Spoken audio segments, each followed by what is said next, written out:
Okay, here we go. So we start our notes, and so yes, so this is like live on YouTube. Say hi YouTube world. Hi, YouTube world. See, now you're out there, Cass. The whole world knows you. All right. So okay. There's a lot of things there on YouTube, and nope, there might be 5 people who watch this video someday. That might be it. Might be a million. And they may offer you a voice over contract, so you commercials exactly where you're using your voice.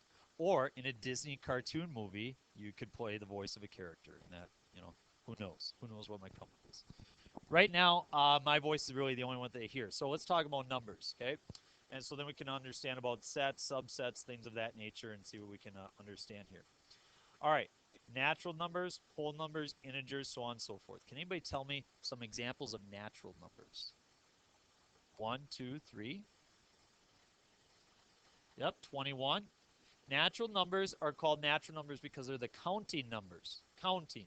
So my daughter Tenley is 4. When I taught her to count, she started with 1 because that's what's natural. It comes natural to us, um, as human beings. So this is the symbol that they use. They put an N and they put a second line on the beginning of that N. Whole numbers include one extra number. What one extra number do they include?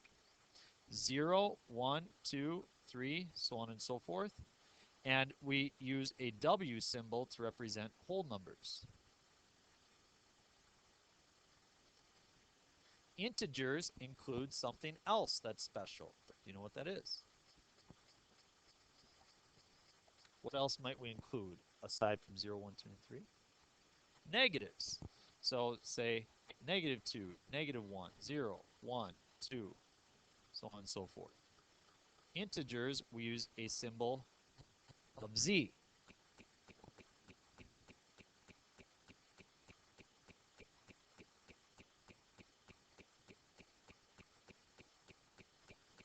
Rational numbers. What is the root word of rational? Ration or ratio? Ratio. And ratio means fraction, correct? Rational numbers are all numbers that can be expressed as a fraction. 5/4. That's a rational number. Can you express the number 0 as a fraction? 0/5 or 0/2. So you can see that 0 is part of the rational numbers. True or false? All natural numbers are also rational numbers. True. So 2 can be expressed as a fraction, 2/1. 3 can be expressed as a fraction, 300/100. There's a lot of ways to represent it, right?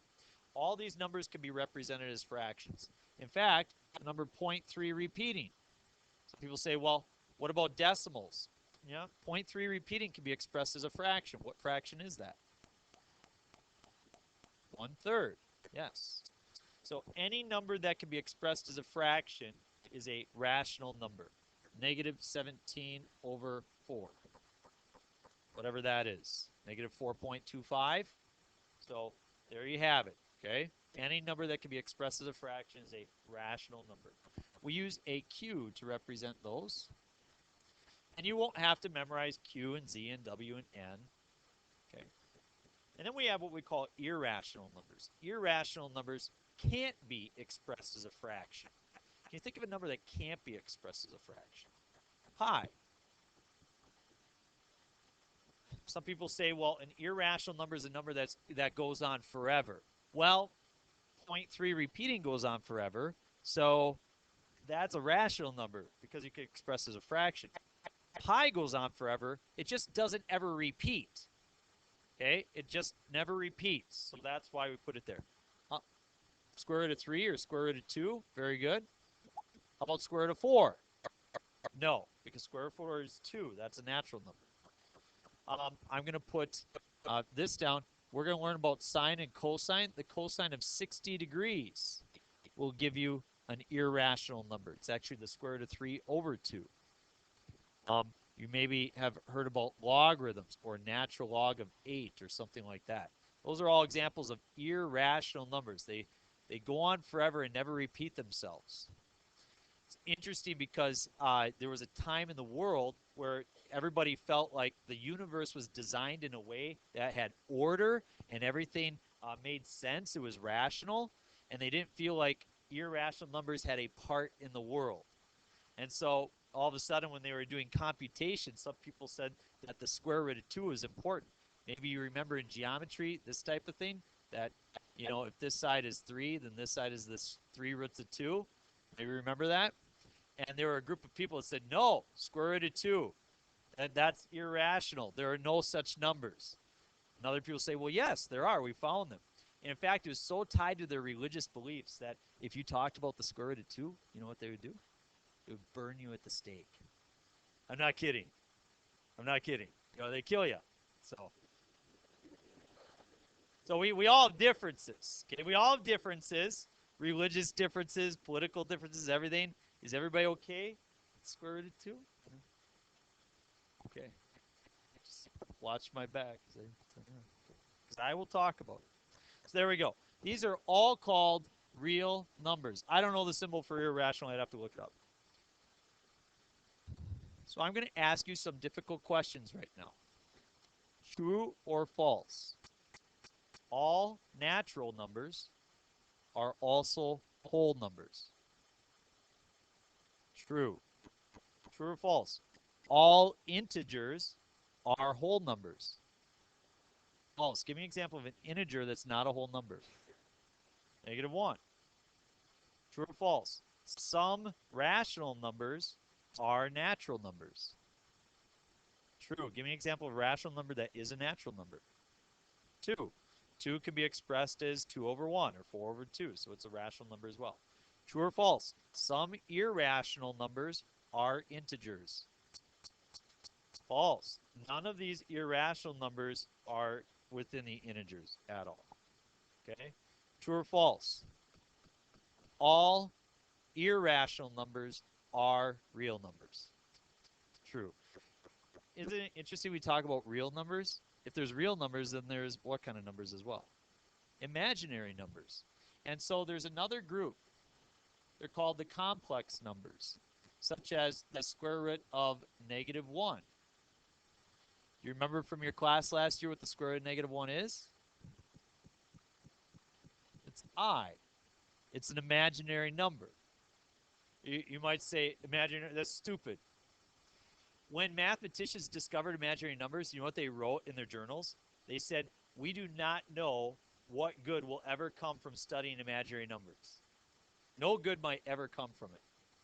200 years later, you know what happened? A guy invented alternating current electricity. You ever heard of AC electricity and DC electricity? Your calculator, does it run on batteries or does it run on an outlet? Batteries, that's DC power. The outlet that you have, that's AC power.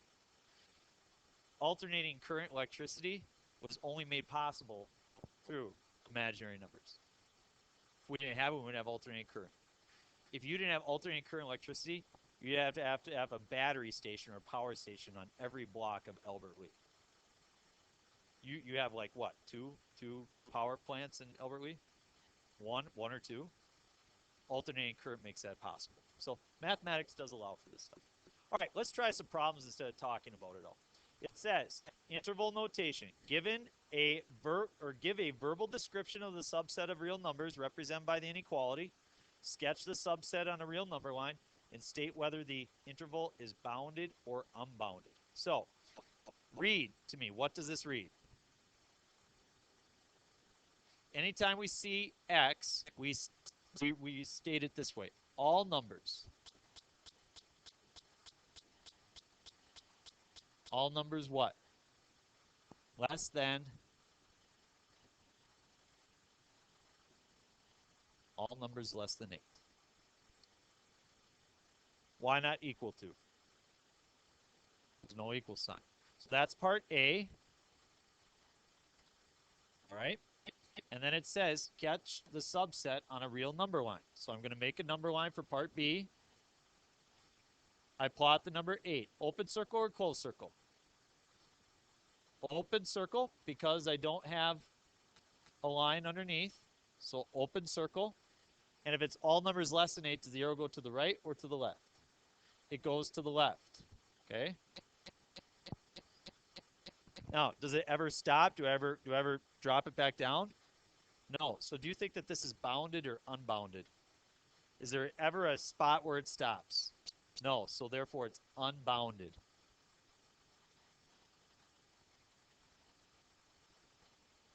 And I'm going to change the directions just a little bit. This was a long time ago I put these notes together, and I tried changing them last night. I was like, you know what? I just need to see how this goes and then adjust from there.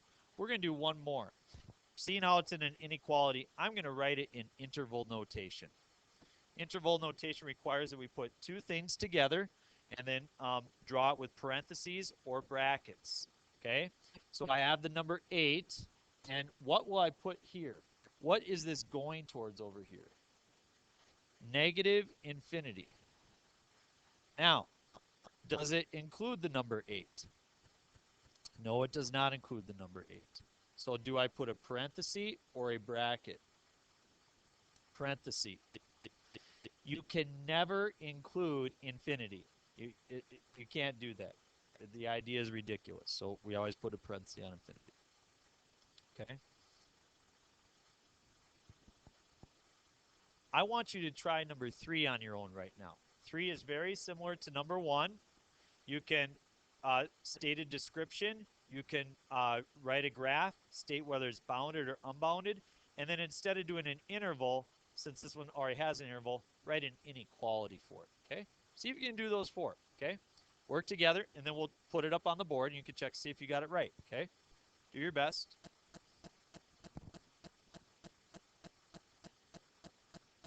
I'm sorry, you put the inequality. Okay, let's write down what we got for 3, okay?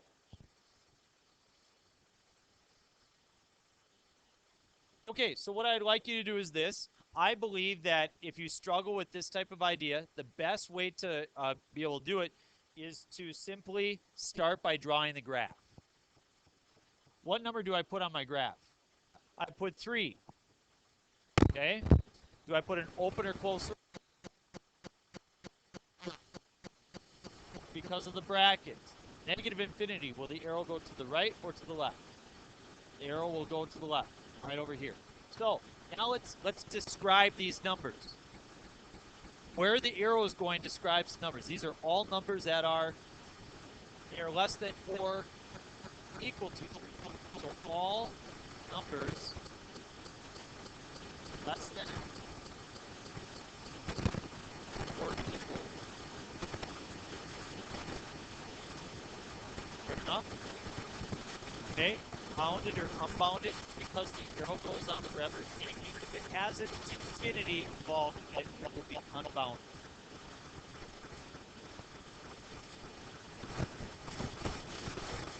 Now, what I asked you to do for D is, I think it's good practice to write the interval with the inequality. So here we have an interval. Let's write the inequality. All numbers refers to x. All numbers that are what? Less than or equal to. This is just the math way of stating that. It's the same thing, right? So all of these, you can see that they match up with one another once in a row. Let's try the middle one together. Let's start with the graph. What 2 numbers will I plot? Open or close circle on -1. Why? Because there's no equal sign. Open or close on 3. Now, x is greater than -1 this way. X is less than or equal to 3 this way. So will this be bounded or unbounded? Bounded. In fact, this refers to all numbers what? Greater than? Very good. All numbers greater than -1 and less than or equal to 3. Good.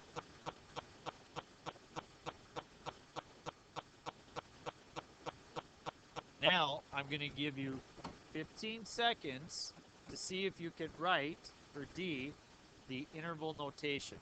So this is interval notation, and this is interval notation. I would like you to write the interval notation for the inequality or the graph right here. See if you can figure it out.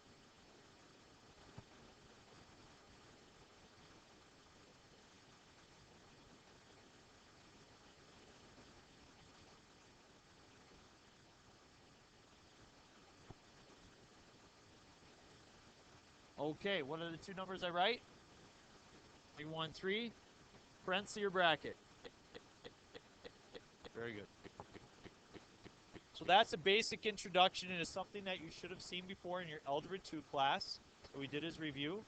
I want to do one more piece today. I'm going to give you a short assignment, and we'll get books. Absolute value, okay? Remember absolute value?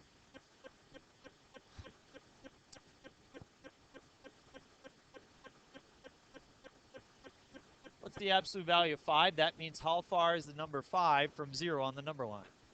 It is 5 units from the 0 on the number line. And the absolute value of negative 3 is how far is negative 3 from 0? So you always get a positive number. A lot of times people write the opposite. So when I see the absolute value of 5, they write negative 5. Don't do that. Absolute value symbols act like grouping symbols. So we solve the inside first. So when it says the absolute value of 9 minus 16, I don't change it to plus. I first just figure it out. What is 9 minus 16? Negative 7. Now I answer, what is the absolute value of negative 7? 10 minus 5 times the absolute value of negative 1. Order of operations, parentheses, exponents, multiplication and division, addition and subtraction. So absolute value refers to parentheses. So let's do that inside first. 10 minus 5 times, what is the absolute value of negative 1? 1. Okay, I have no exponents. What do I do next? Multiplication. 10 minus, what's 5 times 1? And 10 minus 5? 5. See if you can do number 3 on your own. Try number 3 on your own. Go ahead.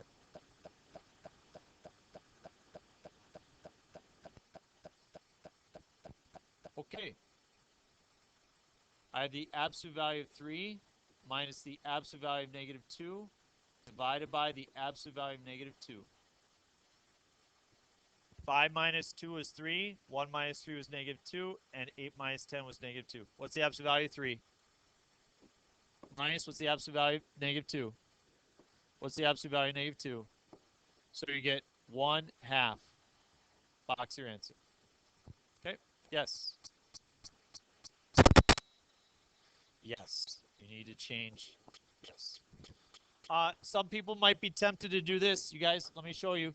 They see add the opposite. You first must identify that the absolute value of negative 2 is positive 2, and then subtract. Okay, can't do that. Okay, all right. So that said, we're going to get you some books, and we're going to get you an assignment. Okay.